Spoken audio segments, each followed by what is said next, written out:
lanjut, mungkin di sini ada yang teman-teman baru join, jadi izinkan saya menjelaskan sedikit mengenai apa itu PSUWIS Learning Academy.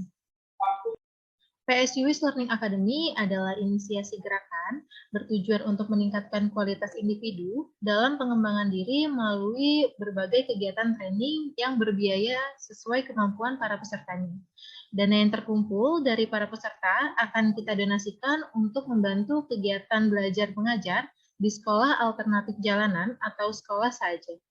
PSUWIS terselenggara dalam rangka Anniversary Talent HRM di bulan Juli dengan tema berbagi untuk sesama, menginspirasi untuk semua. Acara ini disupport oleh Energi dan Sekolah Saja.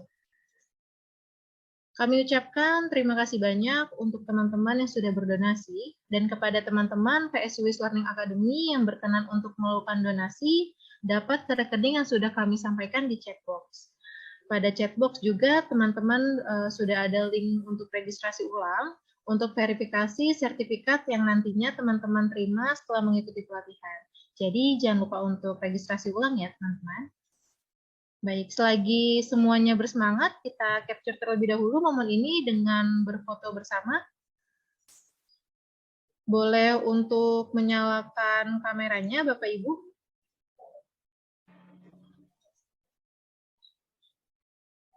Sambil menyalakan kamera, saya hitung 1-3 bisa melambaikan tangan ya Bapak Ibu.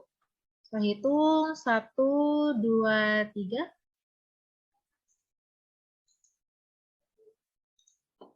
Oke.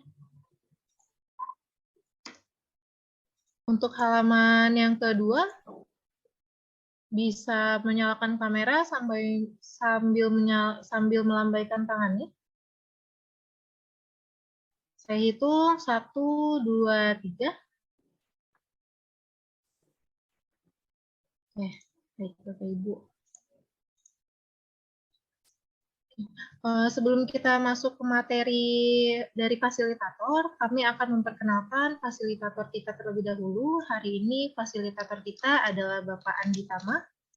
Beliau salah satu corporate trainer di salah satu jaringan mall di Jawa Tengah sejak 2008. Wirausaha di bidang distribusi dan F&B di tahun 2013 sampai dengan sekarang.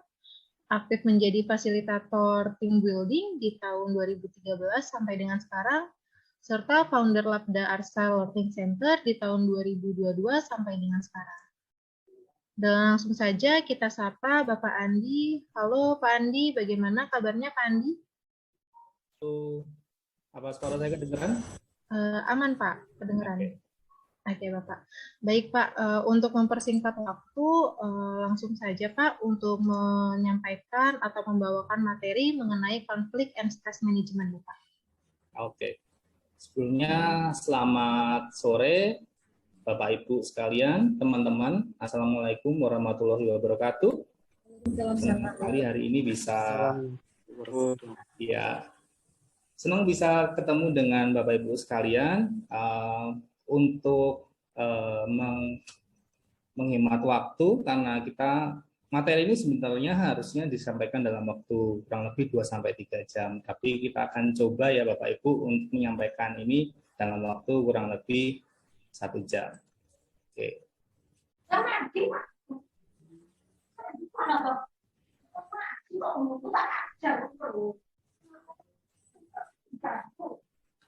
Baik, Bapak Ibu, hari ini kita akan membahas tentang konflik manajemen. Nah, nanti stresnya ini berkaitan juga dengan bagaimana kita mengelola konflik ya Bapak Ibu. Nanti kalau misalnya suara saya bermasalah, mohon host bisa memberikan info ya. Nah, saya akan masuk ke materi. Nah, Bapak Ibu sekalian, untuk hari ini kita akan membahas beberapa poin yang akan kita pelajari bersama-sama. Jadi dalam konflik manajemen ini kita bisa gunakan saat kita sedang membangun tim. Karena memang rangkaian PSUWIS ini manajemen konflik masuk dalam communication dan teamwork. Jadi memang konflik manajemen yang akan kita bahas hari ini akan tentunya bisa mendukung atau mensupport Bapak Ibu di dalam pekerjaan, terutama kaitannya dengan membangun tim dalam pekerjaan. Nah, materi hari ini saya akan kerucutkan, saya ambil dari 7 Habits for Highly Effective People, sesuai dengan tema yang disampaikan oleh panitia, Effectiveness Program. Nah, hari ini saya ambil dari buku 7 Habits, karya dari Stephen Covey.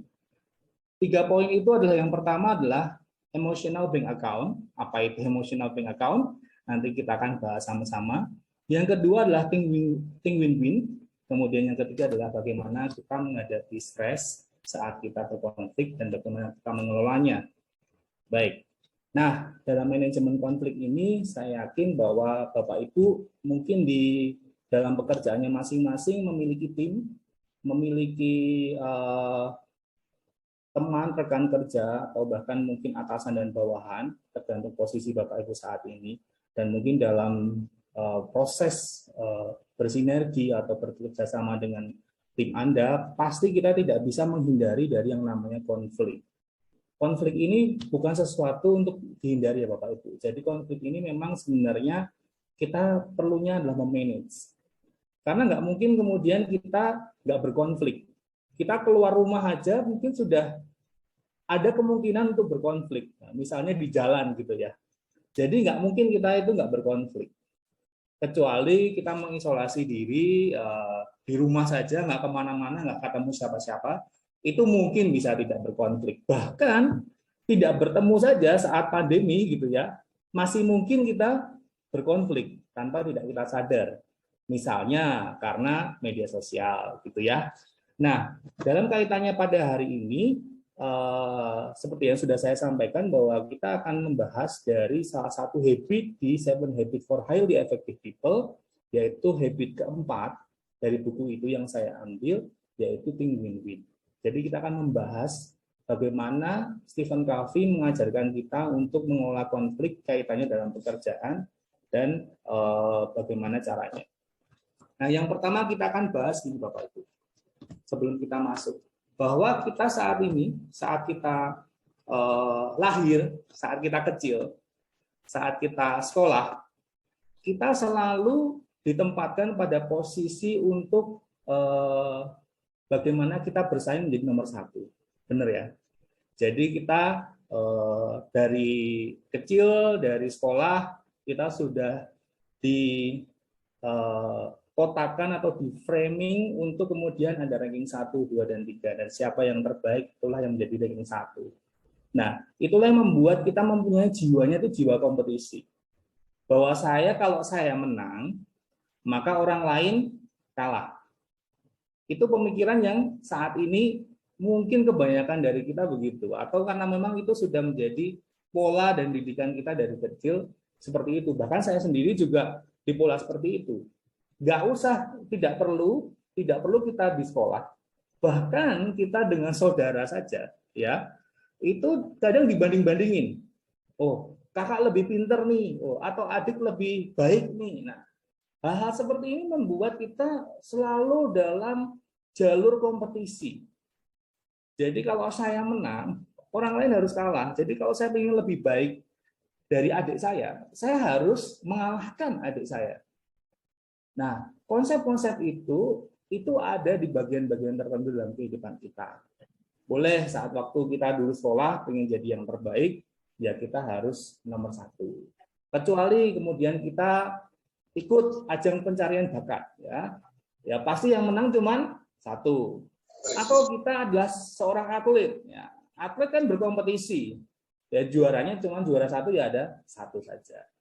Nah, tapi Bapak Ibu ternyata kita tidak dalam kehidupan ini, dalam skop yang lebih luas dalam kehidupan, tidak hanya kita tuh bersaing terus ya, berkompetisi terus gitu ya. Jadi yang satu menang, yang satu kalah. Banyak aspek, banyak lapangan lain dalam aspek kehidupan kita yang itu tuh tidak perlu saya menang kamu kalah. Karena kalau konsepnya saya menang kamu kalah, maka selalu ada yang dikalahkan dan tidak ada orang yang pengen dalam posisi yang kalah. Ya. Jadi Bapak Ibu, mari kita lihat. Nah, supaya kita dalam mindset kita dulu bahwa kita pengen orang lain juga menang. Kalau saya menang, orang lain juga menang. Nah, kita bayangkan aja kalau misalnya antara suami dan istri misalnya, ini hal yang sederhana. Kalau dari suami dan istri siapa kira-kira yang harus menang? Apakah suami atau istri? Mungkin bisa sambil cek di kolom. Menurut Bapak Ibu yang harus menang siapa? Suami atau istri? Ya, mungkin suami-suami bilang, wah suami Pak yang harus menang. Istri-istri juga mungkin punya pemikiran yang sama. Nah, tapi dalam aspek ini sebenarnya kan tidak harus ada yang kalah. Semuanya bisa menang-menang. Nah, gimana caranya, Bapak Ibu sekalian? Nah, yang pertama kita bahas adalah rekening bank emosi. Rekening bank emosi ini kita bayangkan seperti rekening bank pada umumnya, ya. Tapi ini adalah yang kita saldokan adalah nanti kepercayaan. Jadi kalau kita store, ya, ada dua istilah. Yang pertama adalah penarikan dan penyetoran. Sama seperti di bank pada umumnya. Kalau kita store, ya, kalau di bank umum kan kita store-nya dalam bentuk uang. Otomatis saldo rekening kita bertambah, gitu ya. Nah, kalau misalnya kita menarik sejumlah uang, maka saldonya berkurang otomatis. Nah, rekening bank emosi ini juga. Tapi yang kita kumpulkan bukan uang, Bapak Ibu, tapi kepercayaan. Jadi kalau kita melakukan penyetoran, yang bertambah itu bukan uang, tapi kepercayaan orang pada kita. Kalau kita melakukan penarikan, maka kepercayaan orang lain turun terhadap kita. Nah, apa itu penarikan dan penyetoran? Nah, penyetoran itu adalah kurang lebih seperti ini, Bapak Ibu. Penyetoran adalah hal-hal yang kita lakukan adalah kebaikan. Kita ramah pada orang, kita menepati janji, kita memenuhi harapan, ya, kita setia. Kalau salah ya kita nggak mungkin lepas dari kesalahan. Kalau salah kita minta maaf, gitu. Maka kepercayaan orang lain terhadap kita akan bertambah. Nah, contoh penarikan adalah kalau misalnya kita melakukan hal-hal yang buruk, kita berkata kasar, mengingkari janji, membiarkan harapan, kita munafik, angkuh, sombong, nah itu kepercayaan berkurang. Ini contoh-contoh saja. Nah, kebanyakan konflik itu akan muncul karena saldo kepercayaan itu rendah. Saldo tadi, saldo yang kita omongkan tadi, bahwa kalau kita semakin banyak store, maka kepercayaan bertambah. Kalau kita narik, kepercayaan berkurang. Nah, saat ini kalau kita lihat bahwa kita lebih banyak store atau banyak narik nih dengan orang lain. Lebih banyak ngasih hal-hal yang baik atau kita cenderung melakukan hal-hal yang buruk yang bikin orang kepercayaannya berkurang. Gitu. Nah, kalau kemudian kita setiap hari yang kita lakukan adalah penarikan nih, yang bagian kanan, nah otomatis kan kepercayaan orang berkurang sama kita. Jadi nggak mungkin kemudian dia mau berrelasi lebih lanjut. Nah, kalau kepercayaannya rendah, maka dari situlah akan muncul friksi sedikit saja, perbedaan pendapat sedikit saja, akan menimbulkan sebuah konflik atau sebuah perselisihan. Nah, dalam hal ini kita lihat. Nah, saya mau kita latihan nih Bapak Ibu sekalian. Putih mari muncul yang kuno. Nah, Bapak Ibu sekalian, coba pikirkan ya. Pikirkan satu orang saja, satu orang. Mungkin rekan bisnis atau rekan kerja atau kalau mau gampang ya keluarga, misalnya suami atau istri. Ini untuk latihan. Ya. Bapak Ibu bisa bayangkan Bapak Ibu kayak seolah-olah menebak ya. Orang itu memberi Anda skor berapa? Kalau misalnya dari 0 sampai 10 itu positif, kemudian kalau minus 1 sampai minus 10 itu negatif. Berarti kalau plus 10 poinnya ya, kalau plus 10 berarti itu hubungannya sangat erat gitu ya. Bayangkan kalau Anda suami istri itu wah kayak nempel kayak perangko gitu ya. Kalau misalnya minus 10 berarti mungkin ya sebentar lagi Anda ditalak suami gitu misalnya, atau bentar lagi Anda dipecat gitu sama atasan. Kalau minus 10.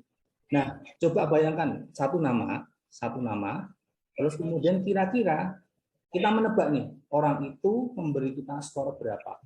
Ya, coba Anda bisa, saya sambil lihat chat ya. Kalau misalnya ini contoh saya membayangkan istri saya aja biar mudah. Saya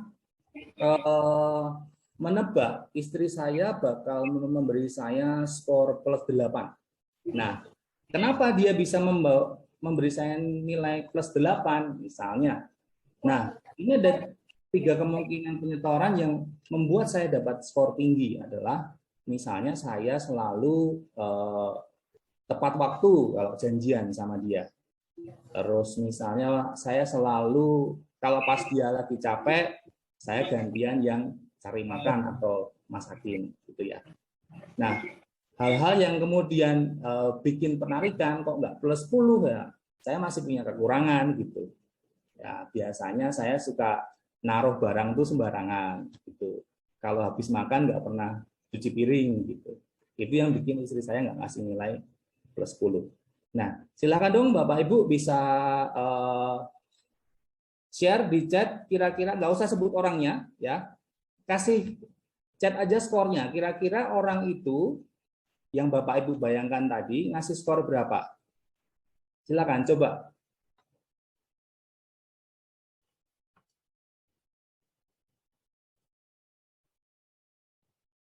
Atau ada pertanyaan sebelumnya?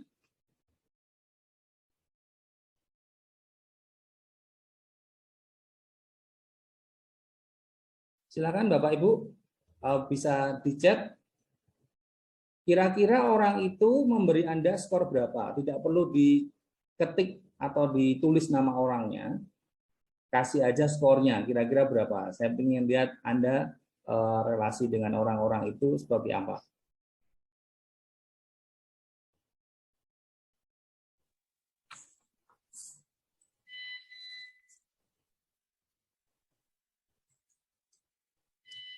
Pak Adi, maaf. Ya? Iya. Silakan. Gini Pak, saya kok punya pemikiran nih ya. Dengan Pak siapa saya ini? tertarik dengan rekening apa tadi? Rekening emosi tadi ya. Ada penyetoran, ada penarikan. Ya. Tapi kelihatannya kok tidak ekuivalen Pak antara penarikan dan penyetoran itu nanti efeknya. Biasanya orang kalau sudah kehilangan kepercayaan untuk apa? Kembalinya itu lebih sulit. Jadi misalkan kita setor 1 kali, hilangnya mungkin sekali kan bisa 2 kali atau 3 kali. Iya. Mungkin kok seperti itu Pak. Mohon pencerahannya. Terima kasih. Ya, Pak Aris ya. Ya Pak Aris. Nah, mungkin dari skor neraca ini kita bisa melihat kalau Pak Aris sendiri skornya berapa Pak? Kira-kira dikasih skor dari orang itu Pak. Misalnya bayangin siapa? Misalnya rekan kerja gitu. Skor Pak Aris kira-kira berapa? Nah, ini lihat yang ngasih skor ya Pak ya. Kira-kira aja Pak. Jadi Bapak menebak gitu. Mungkin ya 5 lah. Plus 5. Ya, kita nggak sebutin orangnya ya, nggak perlu sebutin orangnya. Plus 5 itu berarti kan positif ya Pak. Seharusnya hubungannya cukup baik, nggak minus gitu ya. Nah, kira-kira yang sudah Bapak lakukan penyetoran selama ini apa? Sehingga beliau ini, siapapun yang Bapak sebutkan, itu memberi Anda plus gitu, kok nggak minus gitu. Berarti kan Bapak sudah melakukan kebaikan. Apa Pak selama ini yang Bapak lakukan atau bisa ditambahkan gitu? Ini untuk latihan aja. Ya Pak ya, selama ini kita bergaul ya baik-baik saja tanpa ada masalah. Kita saling jaga kepercayaan gitu aja. Jadi kalau dia cerita curhat sama Bapak gitu disimpan rahasianya gitu ya Pak? Iya, kita jaga gitu ya. Ada lagi nggak Pak? Kalau kan sekarang udah plus 5 nih. Kira-kira ada hal apa yang bisa Bapak lakukan supaya naik nih? Jadi nanti kalau misalnya pas Bapak narik jadi nggak minus. Kan tadi Bapak bilang nggak ekuivalen ya. Karena bisa jadi suatu saat nanti narik juga gitu kan. Yang penting kan skornya tetap positif. Nah, kira-kira apa yang bisa dilakukan penyetoran lagi Pak kira-kira kalau kita bayangkan? Misalnya dia suka makan apa gitu, Bapak traktir gitu. Mungkin nggak? Ya mungkin seperti itu dalam sebuah relasi pertemanan. Mungkin kita gantian traktir, apa sering traktir malahan kalau Itu saling skor ya berarti ya. Tapi kan namanya apa, sebuah hubungan kan harus saling timbal balik, bukan tidak mungkin dalam satu sisi kan. Iya. Ya. Mungkin begitu Pak. Iya, setuju Pak Aris. Ya, terima kasih Pak Aris buat tanggapannya. Jadi Bapak Ibu sekalian, kalau kita ingin menjaga hubungan itu tetap baik, jadi kita bisa pastikan bahwa neracanya tetap positif. Seperti Pak Aris tadi dengan rekannya mungkin ada di +5. Nah, mungkin ada banyak hal yang bisa dilakukan Pak Aris untuk melakukan supaya skornya nambah jadi +7 atau +8. Bisa dengan apa? Salah satunya tadi misalnya traktir makanan yang disuka, atau kemudian bisa menjaga kepercayaan dan sebagainya.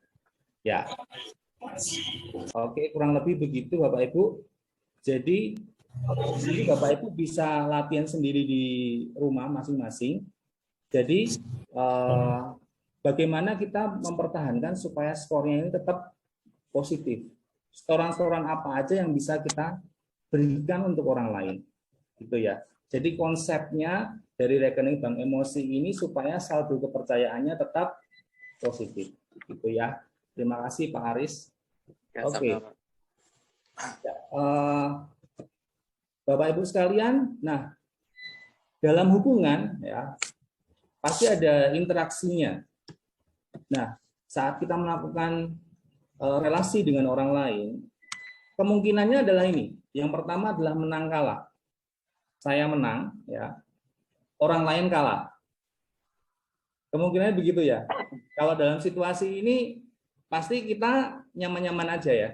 Jadi kita yang ditraktir terus gitu ya. Kita yang selalu diberi kebaikan, kita yang selalu dilayani gitu kan. Kita yang menang.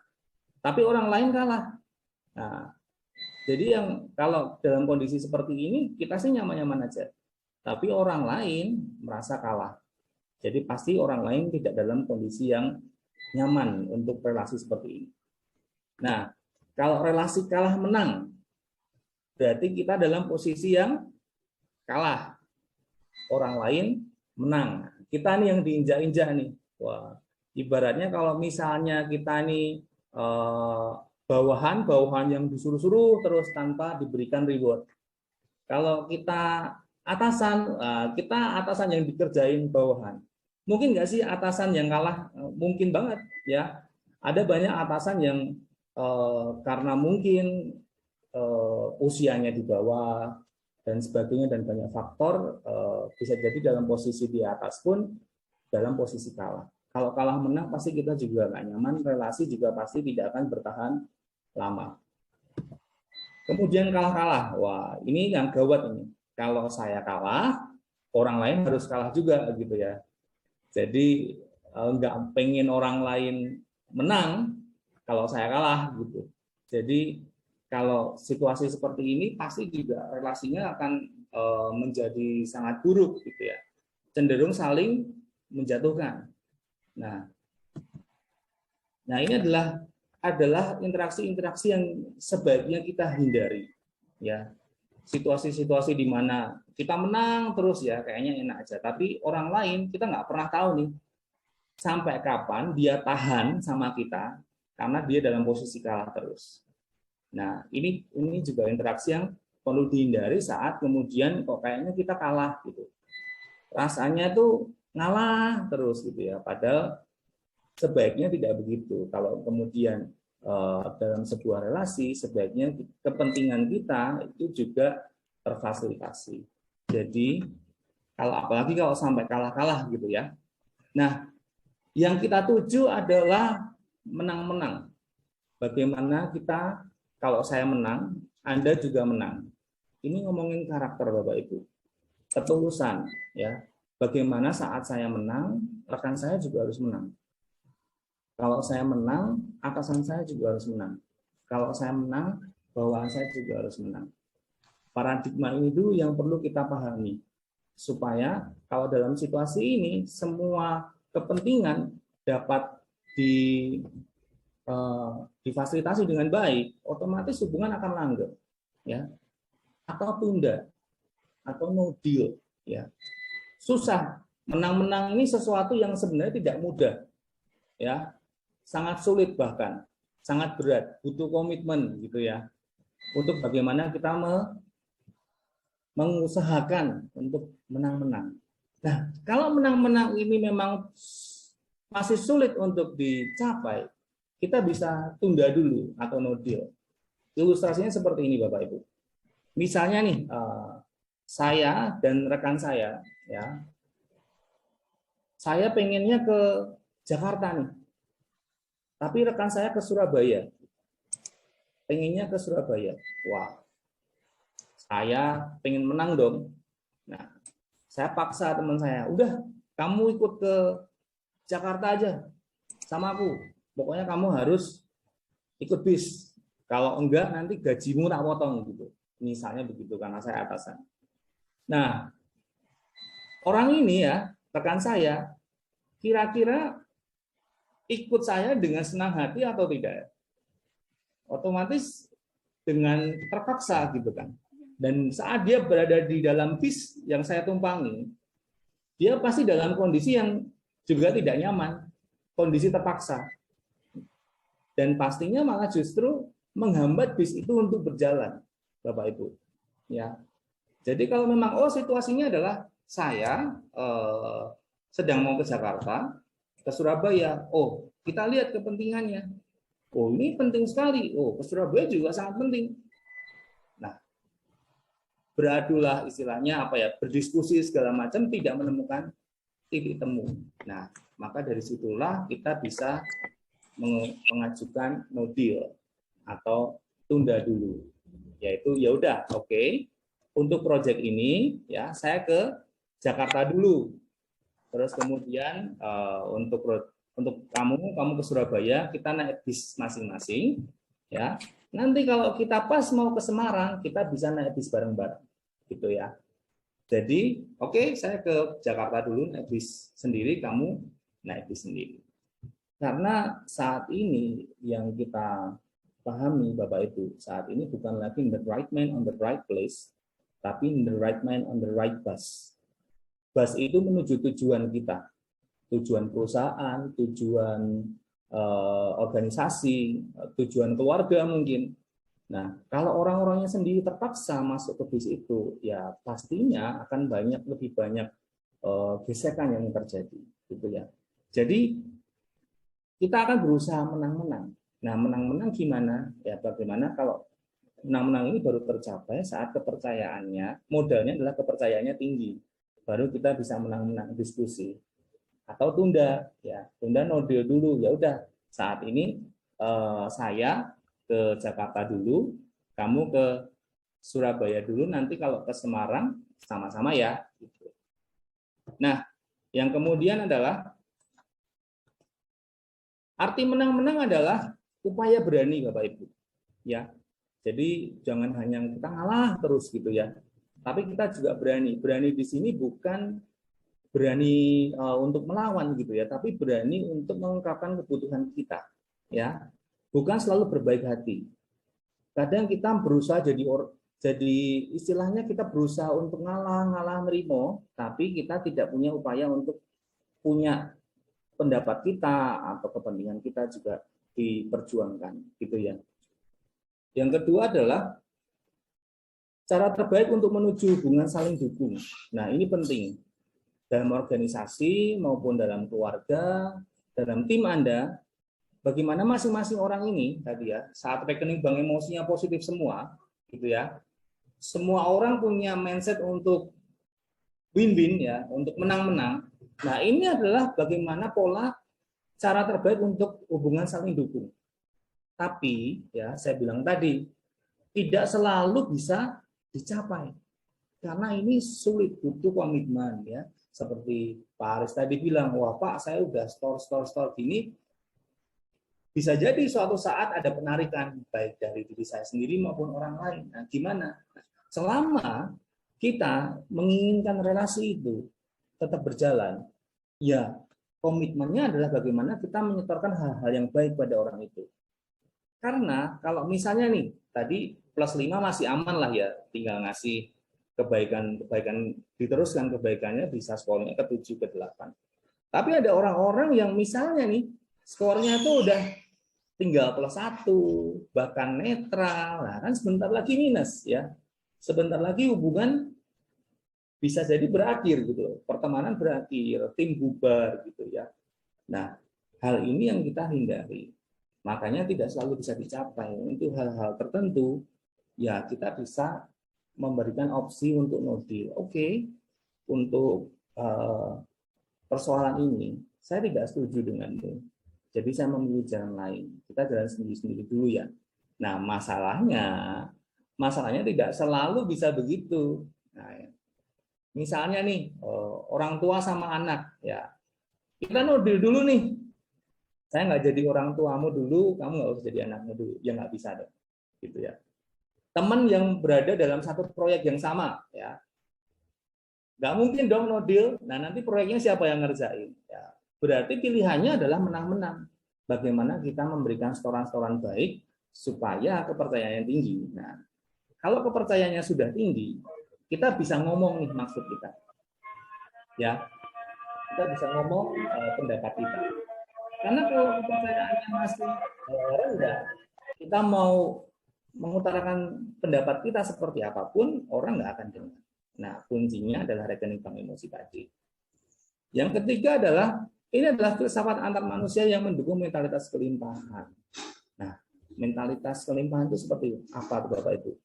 Mentalitas kelimpahan itu adalah bagaimana satu itu cukup untuk semua. Jadi kita nggak merasa bahwa kalau dia ngambil, aku bakal kekurangan. Contohnya apa? Oksigen. Ya, oksigen di sekitar kita ini. Kan kita nggak perlu rebutan ya.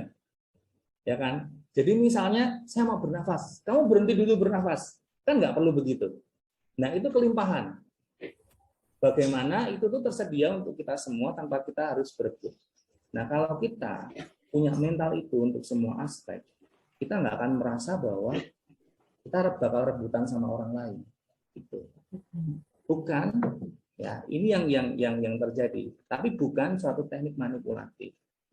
Teknik manipulatif itu gimana? Seolah-olah saya mau win-win nih, mau menang-menang gitu ya.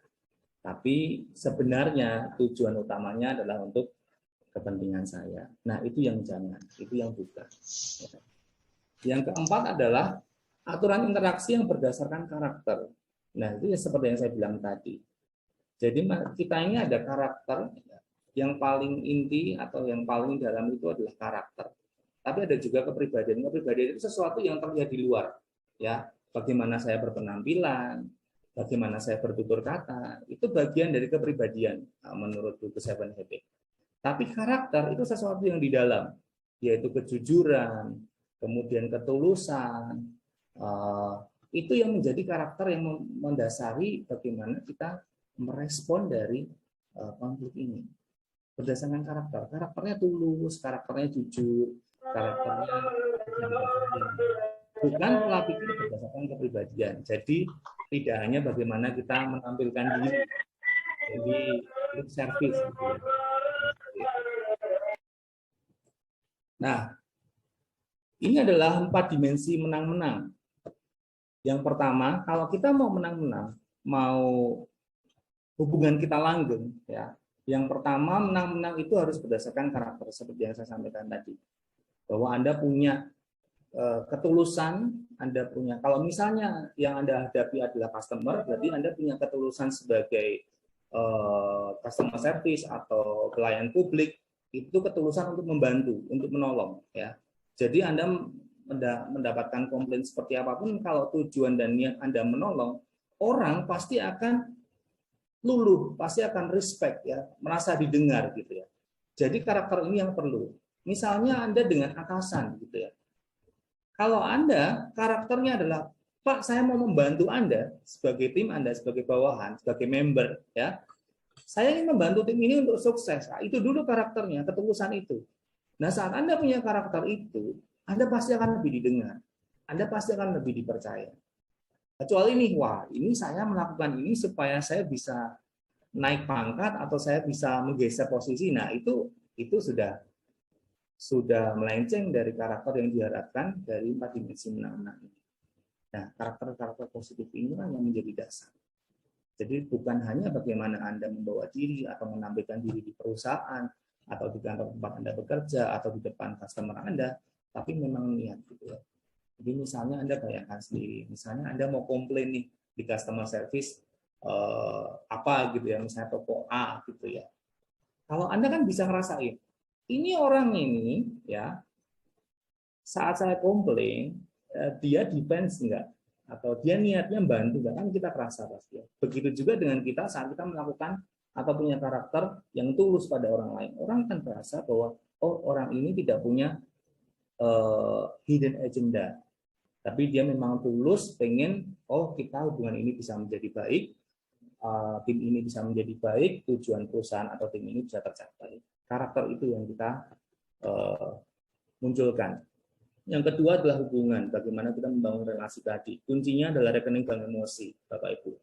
Ya, sekali lagi saya ingatkan bahwa saat Anda store ya hal-hal yang baik gitu ya, nggak harus traktiran, nggak harus berupa uang Bapak Ibu. Pujian misalnya, ucapan terima kasih, hal-hal yang simpel tetapi tulus, itu bisa menaikkan kepercayaan.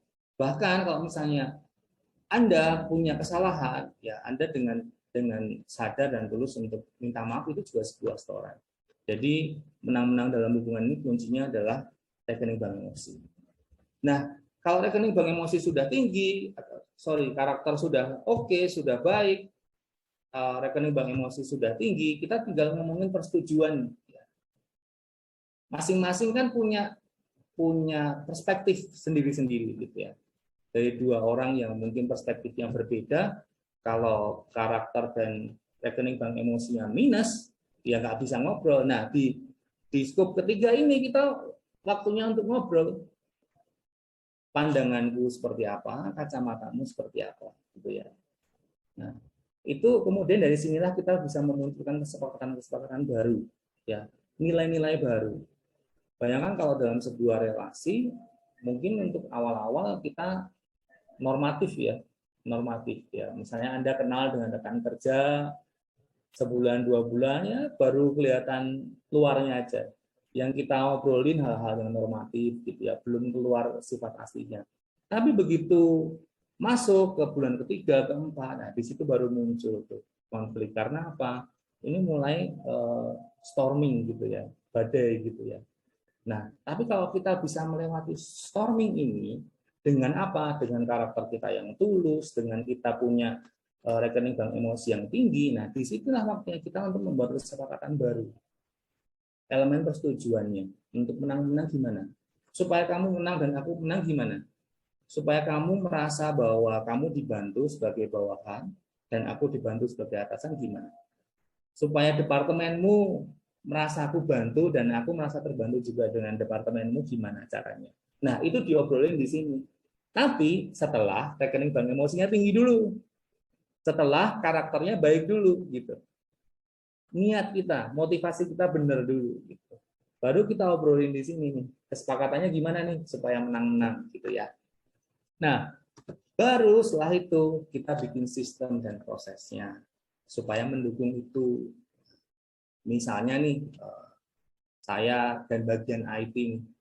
Wah, ini IT-nya gimana kok lambat gitu.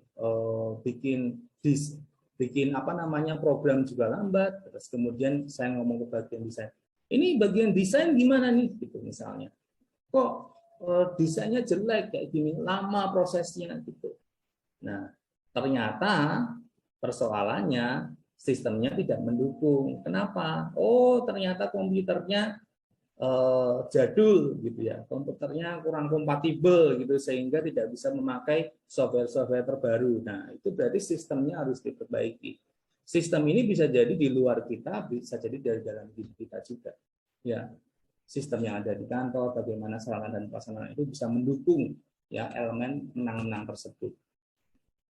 Nah, karakter menang-menang sendiri yang saya sampaikan tadi, yang pertama yang memang dibutuhkan supaya kita bisa mencapai menang-menang, yang pertama adalah integritas, ya, kesesuaian kata dengan perbuatan. Jadi kalau kita ngomong A, ya berarti memang niat kita A, yang kita lakukan juga A. Itu integritas. Itu berintegritas tinggi. Karena kalau kemudian kita ngomongnya A, kemudian yang dilakukan B, pasti orang merasa dikhianati.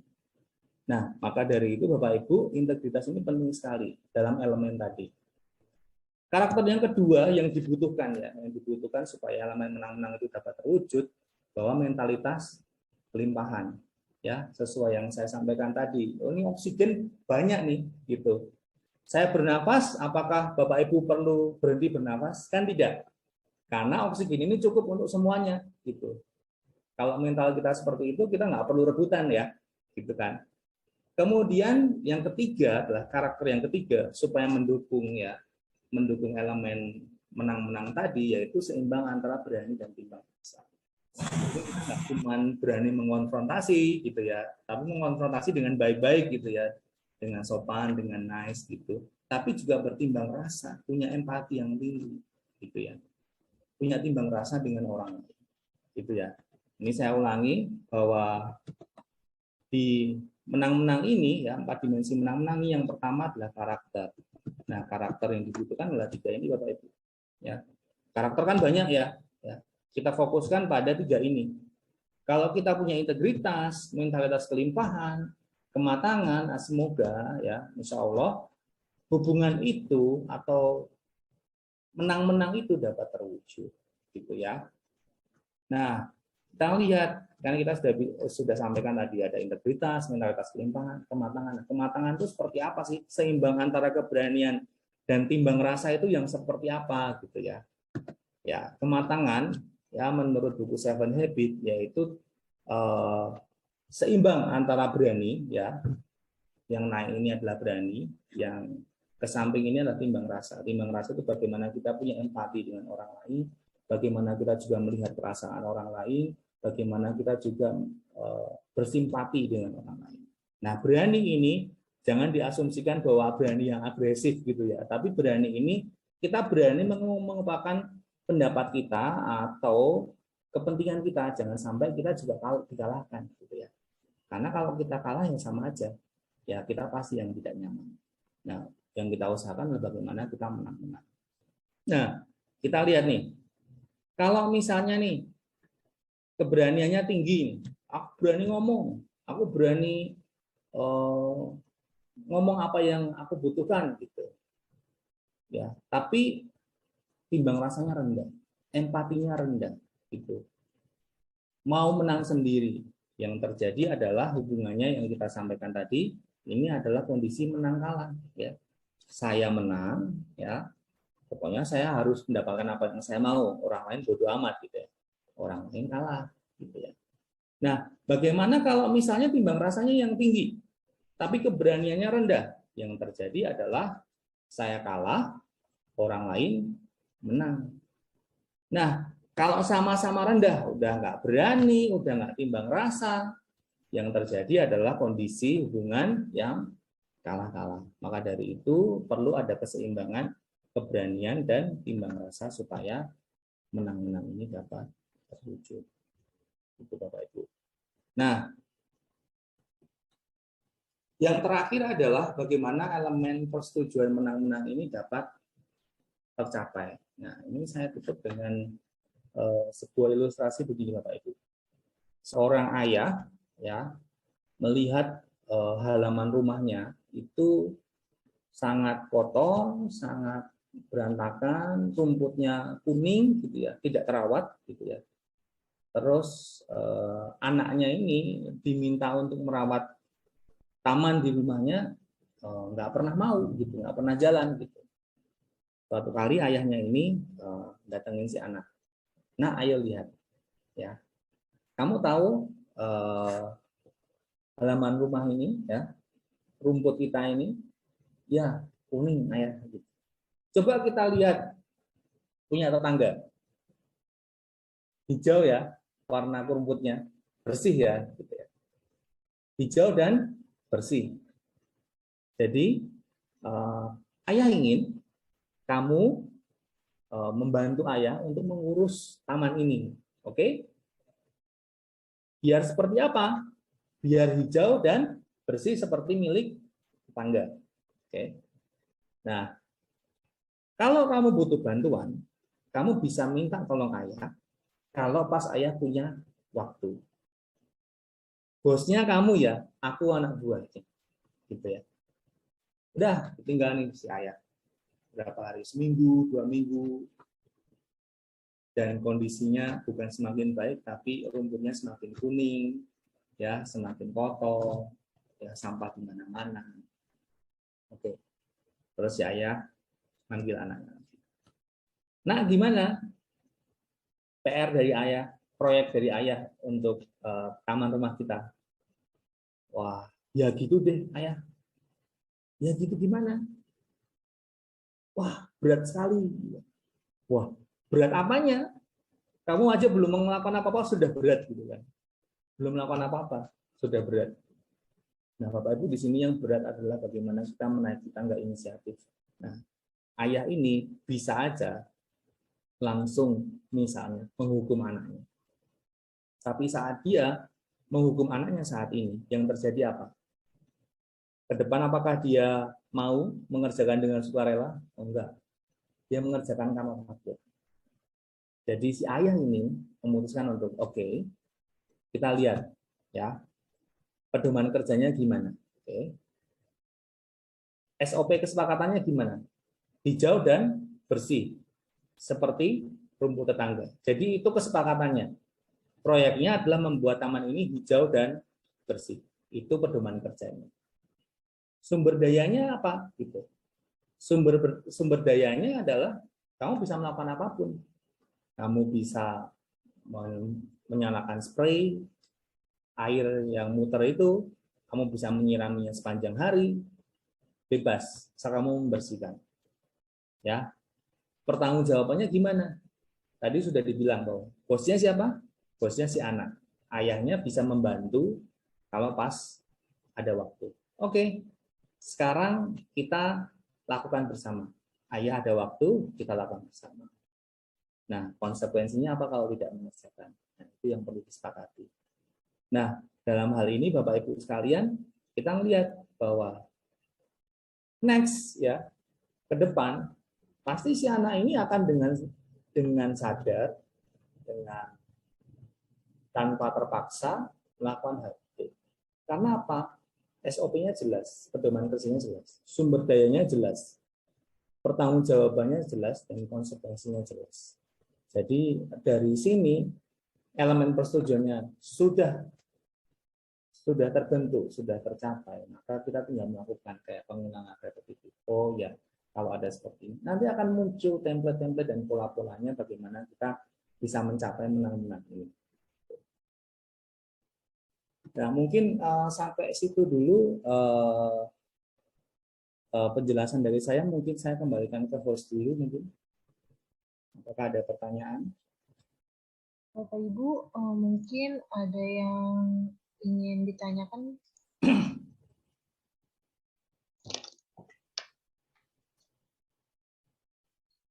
Bapak Ibu, mungkin ada yang ingin ditanyakan? Silakan Pak. Pak Agus Supriyadi mungkin ingin bertanya?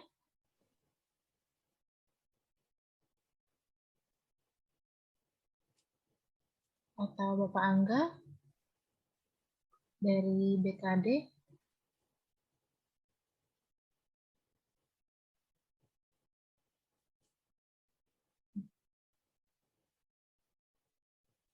Atau Bapak atau Ibu Baru Nurdiana ingin bertanya?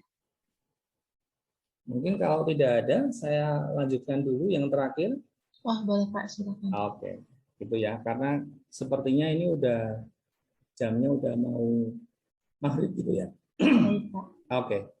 Ya, saya selesaikan dulu Bapak Ibu. Nanti kalau misalnya ada pertanyaan boleh di kolom chat, jadi bisa dibantu oleh host untuk menyampaikan ke saya gitu ya. Nah, Bapak Ibu, saya yakin pasti dalam kondisi ini saat kita berrelasi dengan orang lain pasti ada faktor kejenuhan, ada faktor lelah gitu. Apalagi kalau saat ini realitanya kondisinya kita yang kalah gitu ya. Kita udah store tapi orang itu narik terus ya. Pasti capek, pasti lelah. Apalagi kalau misalnya harus bertemu dengan orang itu setiap hari di kantor, gitu ya. Nah, ini hanya beberapa tips saja, Bapak Ibu, untuk supaya kita nggak stres, supaya kita nggak lelah, gitu ya. Jeda atau JEDA, gitu ya. Ambil jeda, ya.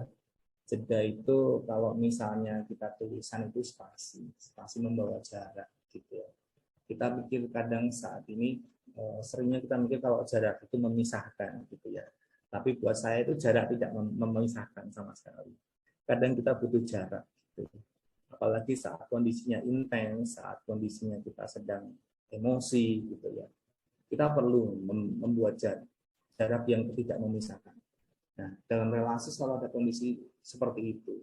Nah, jarak itu membuat kita untuk bisa ngambil energi, ngecas lagi energi. Jadi nggak ketemu orang itu dulu, atau mungkin biasanya makan siang bareng, nggak makan siang dulu bareng deh gitu.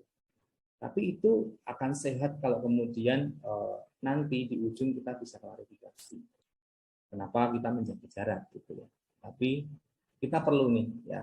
Kadang kalau misalnya buat apalagi ibu-ibu nih ya, ibu-ibu yang punya anak kecil gitu ya, ya udah seharian kerja pulang lihat anaknya rewel gitu ya, pasti pengen paling enggak ya 5 menit 10 menit lah untuk ngasih waktu untuk diri sendiri. Nah, sama juga dengan relasi dan hubungan di kantor. Ada jeda, ada jarak membantu kita untuk tetap dalam tanda kutip waras gitu ya, untuk supaya kita bisa mengambil energi lagi. Nah, kemudian E-nya adalah endurance ya. Daya tahan kita terhadap konflik itu berbeda-beda Bapak Ibu.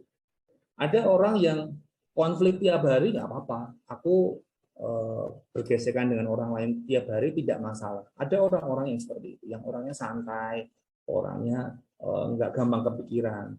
Tapi ada orang-orang yang mudah kepikiran, mudah baper gitu ya. Nah itu kalau menggurung melelahkan Bapak Ibu. Endurance-nya akan turun, daya tahannya turun pasti. Nah jangan sampai kita tuh limit energi kita untuk menghadapi orang tersebut atau relasi kita dengan rekan kerja dan sebagainya. Jangan sampai limit, karena kalau kita sudah limit, bahayanya adalah kita menjadi reflektif atau responsif, ya, atau reaktif, ya. Jadi kita kayak muncul begitu saja responnya, dan sesuatu yang reflektif atau reaktif itu, ya, sulit dikendalikan. Nah, takutnya menjadi sebuah penyesalan. Kalau kita reaktifnya, misalnya marah-marah, reaktifnya adalah misalnya mengambil keputusan yang buru-buru, nah itu bahaya untuk karir kita. Jadi jangan sampai Bapak Ibu endurance-nya limit baru kemudian menjaga jarak gitu ya, ambil jeda ya. Lebih baik Anda jeda sekarang sebelum limit ya daripada resiko relasinya lebih buruk atau justru putus gitu ya. J, E, kemudian D. D adalah do your hobby. Ya. Sekali waktu pulang kantor, lakukan sesuatu yang Anda suka, sesuatu yang membuat Anda happy, gitu ya. Mungkin bisa jadi Anda melakukan, ada orang-orang yang introvert yang hanya dengan diri dalam kamar dia sudah ngecas energi ya. Orang-orang lebih suka sendiri. Tapi ada orang-orang yang harus dengan orang lain ya. Nggak apa-apa, tapi jangan mengajak orang-orang yang kemudian membuat kita energi kita habis, gitu ya. Dihindari dulu ya. Cas dulu energinya sampai kamu happy, sampai Bapak Ibu happy, baru siap untuk menghadapi atau menyelesaikan ya persoalan dengan orang lain. Kemudian yang terakhir A, ayo renungkan dan ambil komitmen ya. Setelah energinya pulih, merasa kondisi baik gitu ya. Kemudian bisa ambil keputusan dan komitmen ya saat kondisi baik. Jadi kalau bisa, kalau emosinya lagi intens, jauh-jauh deh dari handphone gitu ya, jauh-jauh deh dari media sosial gitu ya. Jangan sampai nanti reaktif di situ dan menjadi penyesalan di kemudian hari, dan tidak membuat hubungan jadi lebih baik, tapi malah membuat hubungan menjadi lebih buruk, gitu ya, Bapak Ibu. Nah, sampai di sini penjelasan saya. Kurang lebihnya saya mohon maaf. Mungkin ini kalau ada di chat apakah ada pertanyaan? Oh, izin sholat dulu. Di kolom chat sudah ada pertanyaan Bapak dari Pak Angga BKD. Ya. Bapak izin bertanya, bagaimana cara mengatasi konflik dengan teman kerja supaya tidak mengganggu produktivitas kerja, Pak? Oh, oke. Baik. Pertanyaan yang baik. Nah, saya langsung ambilkan aja, saya to the point aja dari teorinya, salah satu teori dari bukunya Paul Gistow, ya, The Adversity Quotient. Dia punya analisa yang namanya analisa SWOT. Ya. Yang pertama adalah C-nya itu adalah control. Ya. Saat Anda sedang punya konflik dengan orang lain, kendalinya di siapa? Coba direnungkan. Dengan Pak siapa tadi, maaf? Pak Angga, Pak. Pak Angga, ya. Mungkin Pak Angga bisa merenungkan, ini kendalinya di siapa nih, konfliknya nih? Aku bisa melakukan sesuatu enggak supaya konflik ini segera selesai atau paling tidak ada penyelesaian, begitu ya. Terus yang selanjutnya adalah ownership atau origin, sumber persoalannya siapa. Ya. Kadang kita menjadi teralih atau kemudian merembet persoalannya ke dan mempengaruhi pekerjaan. Itu karena kemudian kita lihat bahwa kita tidak bisa membedakan bahwa ini tuh sebenarnya sumber permasalahan siapa, apakah saya, apakah orang itu. Nah, kita perlu objektif nih dalam hal ini. Nah, kalau kita udah tahu, oh ini memang persoalannya dari saya nih, berarti saya yang harus bertindak, gitu ya. Nah, yang ketiga ini adalah endurance, tadi sudah saya jelaskan. Nah, yang keempat ini yang mungkin semoga bisa menjawab pertanyaan Pak Angga ya. Ya, tadi core ya, C-O-R-E. Yang ketiga ini adalah R. R ini adalah reach. Reach adalah jangkauan. Ya. Bayangkan kalau misalnya terjadi kebakaran di lokasi tertentu, gitu ya. Saya tidak punya ilmu pemadam kebakaran ya, mungkin salah satu peserta tadi ada kayaknya. Nah, pastinya yang kita lakukan adalah mengisolir, betul ya, mengisolir supaya api itu tidak merambat ke yang lain. Nah, bagaimana cara kita mengisolir itu supaya apinya tidak merambat? Kita perlu tahu dulu tadi. Saya sudah kita lihat tadi, kendalinya di siapa. Kalau memang kendalinya di saya, ya saya bisa melakukan sesuatu nih untuk persoalan ini. Jangan sampai kemudian itu menjangkau kehidupan yang lain. Nah, saya kasih contoh aja Bapak Ibu. Ada seorang anak remaja yang dia itu dia istilahnya jagoan lah di sekolahnya, MS, terus jago basket dan segala macam. Karena dia suatu saat kecelakaan, dia punya kemudian harus salah satu bagian dari tubuhnya perlu diamputasi. Dia stres, dia merasa tidak bisa melakukan apa-apa, ya. Dia merasa sekolahnya bakal hancur, hubungannya, relasinya dengan pasangan juga bakal hancur, ya. Itu saat satu masalah menjangkau kehidupan yang lain, aspek kehidupan yang lain. Tapi saat kemudian dia sadar, oh ini saya punya kendali kok atas kondisi ini. Yang dia lakukan ya, tetap dia sekolah, dia tetap bisa sekolah, main basket, dia tetap bisa main basket. Sekarang ada namanya kalau nggak salah Disable Olympic gitu ya, di mana orang-orang yang punya kebutuhan khusus tetap bisa berolahraga. Terus apakah pacarnya terus meninggalkan dia? Oh enggak. Nah, jadi Bapak Ibu intinya adalah saat kita punya persoalan dan konflik, ya kita perlu mengisolir persoalan itu dengan cara yaitu tadi kita tahu bahwa oh kendalinya bisa kalau saya ya saya akan melakukan sesuatu untuk ini. Kalau misalnya orang lain kita bisa melakukan pendekatan yang lain. Gitu. Jadi yang selanjutnya adalah jadi ada 3 tipe kendali. Kendali langsung, kendali tidak langsung, dan tanpa kendali. Ini mengenai kontrol tadi. kalau kendalinya langsung di kita, ya langsung kita eksekusi saja, tanpa harus mengganggu pekerjaan. Gitu. Kalau misalnya kendalinya tidak langsung, ya yang kita ubah adalah cara negosiasinya, cara pendekatannya. Ya mungkin hubungan tidak langsung membaik, ya tidak langsung membaik, tetapi paling tidak merambat ke aspek yang lain seperti pekerjaan.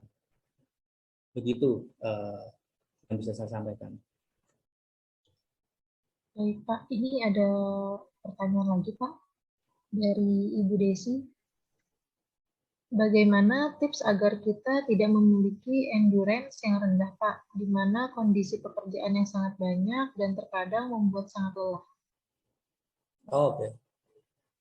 Ya, kalau ngomongin endurance, ya saya bisa sampaikan tadi adalah tips jeda tadi, JEDA, karena kita masing-masing punya limit stres ya, limit stres masing-masing. Ada yang limit stresnya tinggi, ada yang limit stresnya rendah, gitu ya. Ada yang baru jerawatan atau jerawatan dikit udah stresnya luar biasa. Nah, kalau kita mau ngomongin soal supaya endurance kita tinggi, menurut pengalaman saya itu bagaimana kita melakukan experience kita, maksudnya kita punya dari apa yang sudah kita alami selama ini, itu sebenarnya sudah membangun endurance kita. Tapi kalau kita mau supaya kita tetap bisa menghadapi pekerjaan-pekerjaan yang masih banyak, belum lagi stres di pekerjaan, ya ambil jeda lah, ambil jeda, lakukan hobi yang Anda sukai, ya, Anda bisa melakukan relaksasi. Jadi ada yang namanya kalau auditori, kinestetik, atau visual gitu ya. Kalau misalnya Anda tipe orang yang visual gitu, Anda bisa pergi ke tempat-tempat yang membuat pandangan Anda senang gitu ya. Kalau kinestetik, olahraga bisa jadi salah satunya. Orang-orang yang kinestetik kalau udah capek kerja malah dia olahraga, tapi perlu dijaga juga kesehatannya. Nah, kalau dia udah berkeringat kayak gitu, kayak rilis gitu ya. Terus untuk orang-orang yang auditori bisa melakukan dengan mendengarkan musik-musik yang relaksasi. Gitu. Bisa juga Ibu melakukan apa yang disukai gitu. Kadang kalau saya sendiri cuman jalan-jalan ke mall, nggak beli apa-apa gitu, udah relax gitu. Atau sekedar ketemu dengan teman dekat ya, teman-teman yang bisa diajak curhat, itu juga boleh. Kadang kita perlu sharing sama orang lain, butuh teman juga. Kalau misalnya memang, kayaknya teman bahaya nih kalau saya curhat gitu, Anda bisa datang ke psikolog gitu ya, untuk sekedar jadi teman curhat. Nggak apa-apa, kita butuh bantuan, karena saat ini psikolog bukan sesuatu yang kemudian menjadi sesuatu yang apa ya, yang nggak lumrah aja kok. Kalau memang Anda butuh bantuan dari ahli, nggak apa-apa, Anda kesana aja. Beberapa waktu yang lalu saya mengalami kejadian yang kurang menyenangkan ya, waktu proses pandemi kemarin, ada banyak hal yang tidak menyenangkan yang membuat saya sangat stres sekali. Saya datang ke psikolog ya, saya konsultasi, mendapatkan advice yang benar gitu ya, dan itu membuat saya menjadi lebih baik. Salah satu advice-nya yang saya lihat bahwa bisa melakukan hal-hal yang Anda sukai, terus kemudian Anda bisa jalan-jalan pagi hari, istilahnya mengaktifkan panca indera Anda, itu psikolog yang lebih paham ya. Kalau saya menganjurkan Anda bisa cari teman curhat, teman sharing, lakukan hobi bersama dengan teman dekat. Nah, kalau perlu datang ke psikolog. Apa gitu. Oke Pak, ini masih ada pertanyaan lagi Pak dari Bapak atau Ibu Gambusari Sekcam. Bagaimana cara menambah penyetoran dalam menghadapi tipe orang yang cenderung selalu meningkatkan penarikan Pak? Kalau menghadapi orang yang udah nyetor, dia narik terus gitu ya maksudnya Mbak ya? Mungkin kurang lebih seperti itu Pak. Iya, oke. Ya, kita lihat dulu Bapak Ibu. orang ini orang yang penting nggak buat kita, gitu ya. Jadi ada circle pertama, circle yang paling dalam itu orang-orang yang kita akan menjalani kehidupan bersama orang itu. Ya, itu kita yang milih, yang memutuskan. Ya, circle paling dalam misalnya kita tentukan pasangan kita, anak-anak kita, orang tua kita, itu circle terdalam. Bayangin kalau misalnya anak kita melakukan penarikan terus, ya, nggak mungkin kan kemudian, oh kamu saya pecat sebagai anak. Yang kita lakukan pasti, oh saya akan terus store gitu, supaya anak saya bisa tetap baik gitu, relasinya. Orang tua manapun pasti akan melakukan itu, mau anaknya kabur kayak, mau anaknya gimana, pasti kebanyakan ya, saya nggak bilang semua ya, orang tua juga ada yang nggak peduli sama anaknya juga ada. Cuman dalam hal ini sebagai orang tua pasti mau anaknya terus berrelasi gitu. Itu circle yang paling dalam gitu. Circle kedua bisa jadi kemungkinan adalah orang-orang yang menjadi orang-orang kepercayaan kita dalam pekerjaan, dalam pertemanan. Ini orang-orang yang mungkin juga akan kita pertahankan. Yang ketiga mungkin ini adalah orang-orang yang kita temui baru sekali atau teman-teman yang nggak akrab. Nah, lingkaran paling luar adalah orang-orang yang kemudian kita nggak ketemu orang itu pun nggak apa-apa gitu. Misalnya tukang angkot, tukang ojek online, itu kan kita nggak mempengaruhi kehidupan kita. Nah, yang perlu Bapak atau Ibu tentukan adalah orang ini di circle. Kalau dia di circle 1, pilihan satu-satunya adalah hanya Anda yang stop. Karena kalau Anda tidak stop, pasti hubungan selesai. Karena dia sudah nggak nyetor. Nah, tali kekangnya ada di posisi Anda. Nah, tentukan dulu. Kalau ini misalnya rekan kerja Anda mau menjadi rekan kerjanya seumur hidup atau enggak? Misalnya dalam pekerjaan tertentu ya, Anda akan bekerja di situ sampai puluhan tahun ke depan, ya perlu dipertahankan. Ya store aja terus lakukan kebaikan sampai dia luluh. Karena kalau enggak ya pasti hubungan selesai. Nah, tapi kalau misalnya dia ada di circle paling luar, ya pun, yang menurut saya Anda ya udah, Anda nggak store pun hubungan selesai nggak masalah. Kan Anda tidak perlu juga berkonflik dengan orang-orang yang tidak ada hubungannya atau tidak berkontribusi dalam kehidupan kita. Perlu ditentukan dulu dia di circle mana gitu. Kalau misalnya dia memang orang-orang yang kita harapkan berrelasi dengan kita seumur hidup, ya pilihan satu-satunya hanya stop. Hanya terus melakukan kebaikan pada orang itu sampai kepercayaannya dia tinggi ke kita. Tapi kalau misalnya, oh ya aku nggak kerja di sini nggak apa-apa kok, misalnya, ya keputusan ada di Anda. Gitu. Anda boleh untuk tidak stop lagi, tapi ada konsekuensinya. Nah, sebenarnya materi ini belum selesai di sini aja, Pak. Gitu. Jadi sebenarnya saya lihat di jadwal itu untuk eksekusinya, karena kita di sini di manajemen konflik itu hanya dalam tataran konsep ya. Eksekusinya itu sebenarnya di communication skill. Jadi di tanggal berapa ya? Itu ada communication with empathy, kalau nggak salah. Benar ya, Mbak ya? Tanggal berapa itu?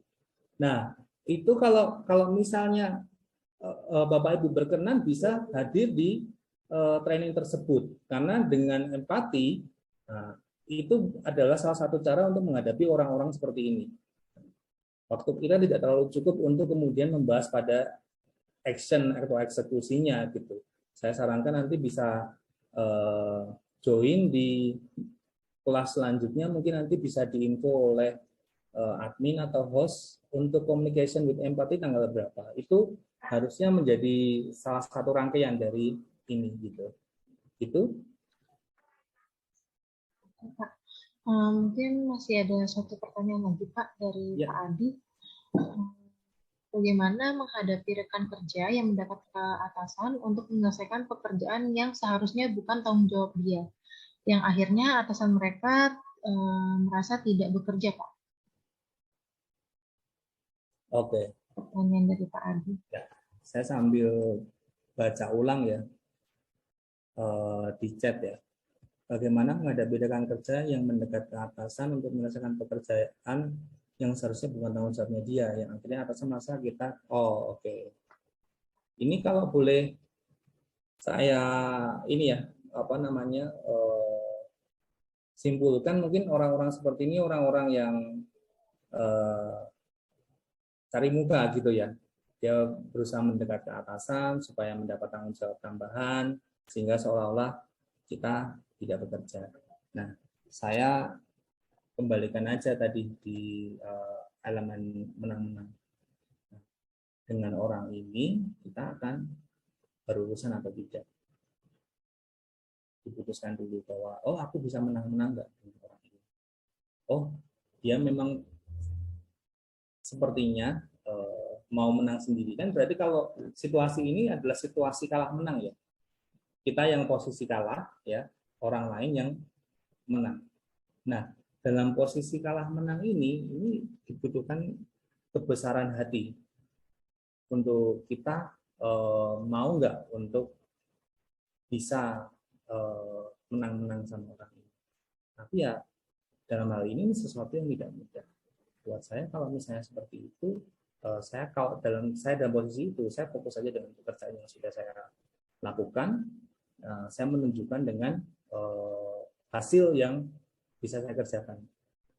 Jadi sudah dalam posisi bahwa saya nggak butuh pengakuan dari rekan kerja. Yang penting saya melakukan fokus pada tanggung jawab saya, dan atasan saya bisa melihat tanggung jawab saya ini terpenuhi atau tidak.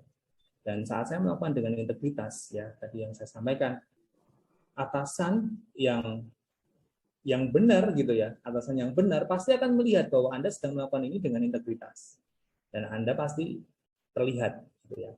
Tapi dalam kondisi real mungkin akan sulit gitu. Tapi buat saya fokus aja, fokus dengan tanggung jawab yang sudah Anda dapatkan, fokus untuk melakukan lebih dari yang biasanya. Gitu. Itu Mbak, mungkin dari saya. Oke Pak, mungkin ada pertanyaan terakhir nih Pak dari Bu Endang Susilowati. Bagaimana menghadapi atasan yang tidak pernah konfirmasi pekerjaan kepada kita sebagai pengampu, tapi malah menanyakan kepada orang lain yang bukan pengampu pekerjaan tersebut Pak? Oke, ya, baik. Nah, sebenarnya pertanyaan-pertanyaan yang ada di sini, ini sebenarnya jawabannya ada di communication with empathy kalau nggak salah, atau nggak tahu di sesi yang lain, tapi coba saya jawab ya. Jadi kalau dalam hal ini memang bagaimana kita menghadapi atasan yang sulit itu kan ini kemarin kayaknya juga ada sesinya ya. Jadi konfirmasi aja pada atasan tersebut dengan komunikasi. Kalau kita punya rekening bank emosi yang tinggi, saya kembalikan aja. Rekening bank emosinya tinggi nggak? Kalau rekening bank emosinya cukup tinggi, Anda bisa menanyakan langsung ke atasan tersebut bahwa Pak, kenapa Bapak tidak langsung menanyakan hal itu pada saya. Nah, PR-nya kalau misalnya rekening bank emosinya masih rendah nih, gitu. Atasan Anda tidak percaya pada Anda. Nah, itu yang PR-nya adalah kembali tadi ke rekening bank emosi. Naikkan dulu rekening bank emosinya, lakukan hal-hal yang baik pada atasan, tunjukkan kinerja Anda. Saat rekening bank emosinya sudah tinggi, baru Anda bisa ngomong, Pak, ini saya merasa bahwa Bapak atau Ibu membuat saya tidak nyaman dengan tidak mengkonfirmasi kepada saya. Boleh enggak kalau ke depan kalau ada sesuatu yang mengganggu atau sesuatu yang perlu dikonfirmasi langsung ditanyakan pada saya. Nah, kita PR-nya itu tadi, rekening bank emosinya tinggi atau enggak. Kalau enggak berarti naikkan dulu rekening bank emosinya. Gitu. Supaya kita bisa mengkonfrontir gitu. Bisa menanyakan langsung. Kurang lebih gitu, Mbak.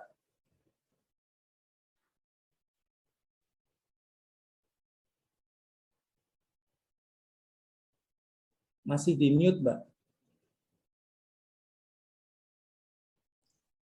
Oke, Pak. Ini masih ada satu pertanyaan lagi, Pak, dari Ibu Nanda. Tips cara membangun konflik dan stres kerja yang baik gimana, Pak?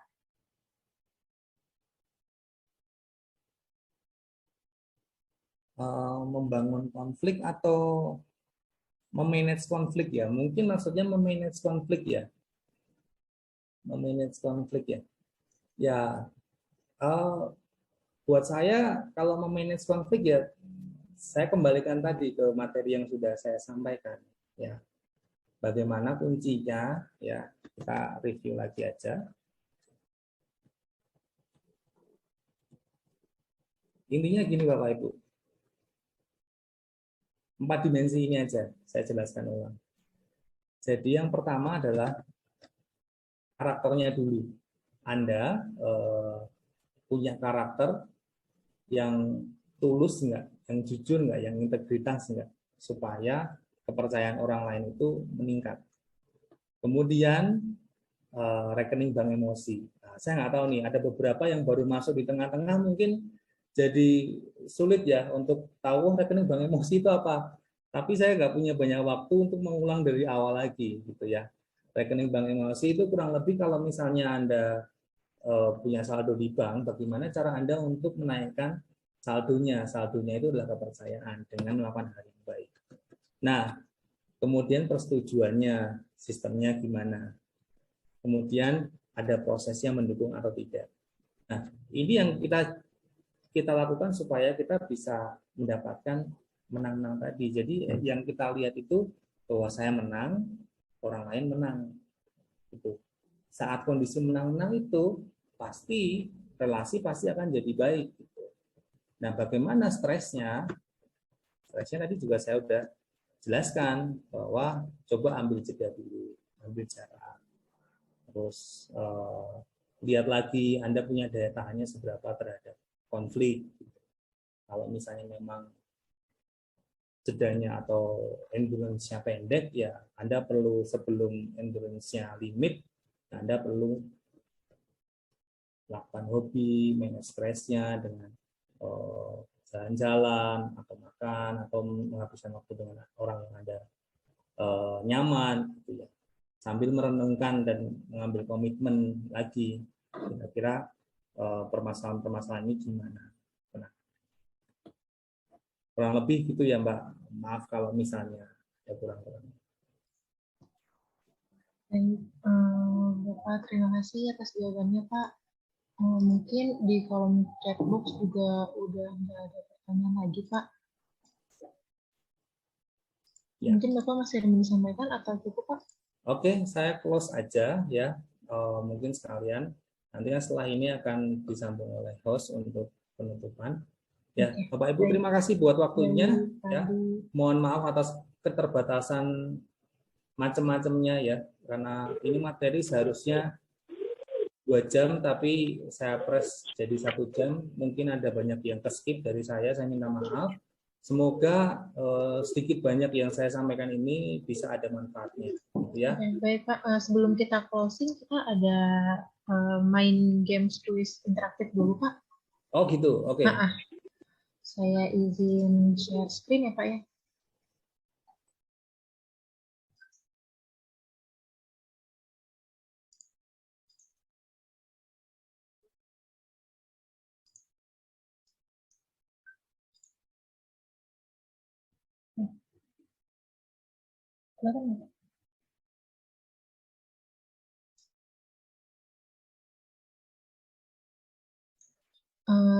Pak Andi boleh stop screen dulu Pak?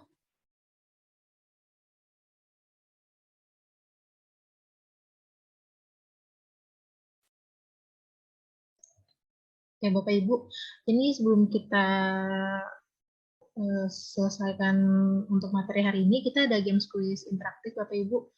Untuk cara mainnya, nanti Bapak sama Ibu bisa langsung tulis jawabannya langsung di chat box, dan nanti untuk poin yang tertinggi akan mendapatkan diskon training senilai 1 juta di talent HRM Bapak Ibu ya.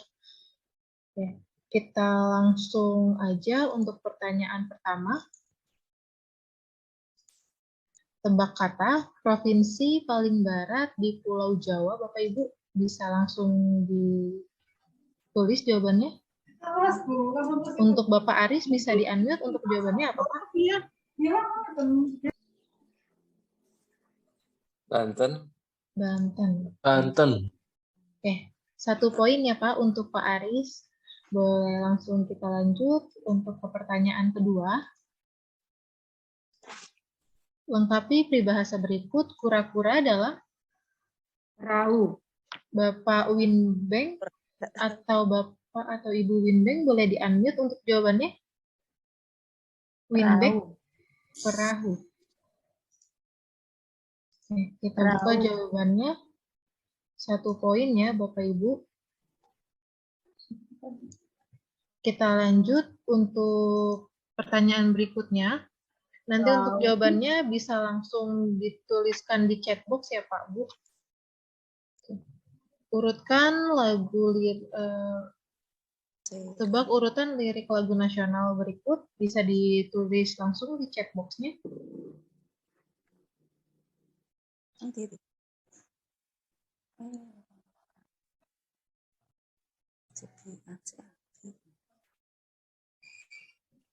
CAV. Saya tunjuk ya atas nama Ibu Catur ya. Ibu Catur.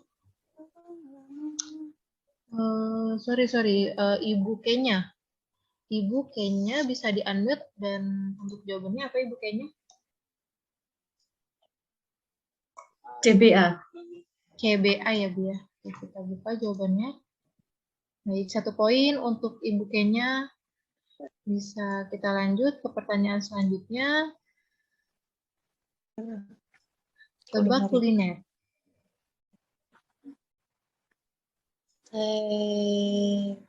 Bisa ditulis di... Oke, untuk Bapak Adi bisa di-unmute. Untuk jawabannya apa Pak? Tekwan. Tekwan. Kita buka jawabannya. Oke, 1 poin untuk Bapak Adi. Kita lanjut ke pertanyaan selanjutnya. Oke. Masih tebak kota.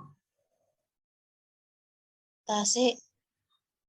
Masih kurang lengkap. Sedikit lagi Bapak Ibu. Tasik Malaya.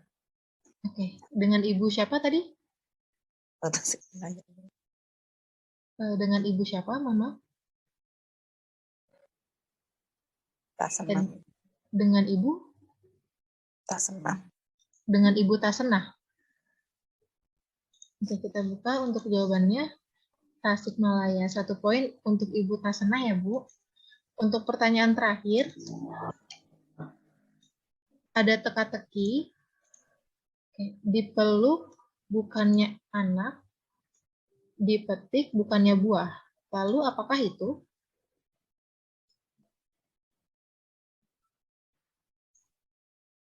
Oke, dengan Bapak atau Ibu Gandusari Sekcam boleh di-unmute untuk jawabannya apa, Bapak Ibu? Gitar. Baik, kita unmute, kita lanjut untuk jawabannya. Betul ya Bapak, Ibu, gitar. 1 poin untuk Bapak Gundarsari tadi ya Pak. Oke. Untuk games-nya sudah selesai Bapak Ibu. Sebentar. Dan untuk acara hari ini sudah selesai. Terima kasih kepada Bapak Andi atas materi hari ini yang disampaikan. Untuk konklusi singkat tentang materi hari ini, boleh disampaikan Bapak Adi, boleh Pak, untuk konklusi singkat tentang materi hari ini?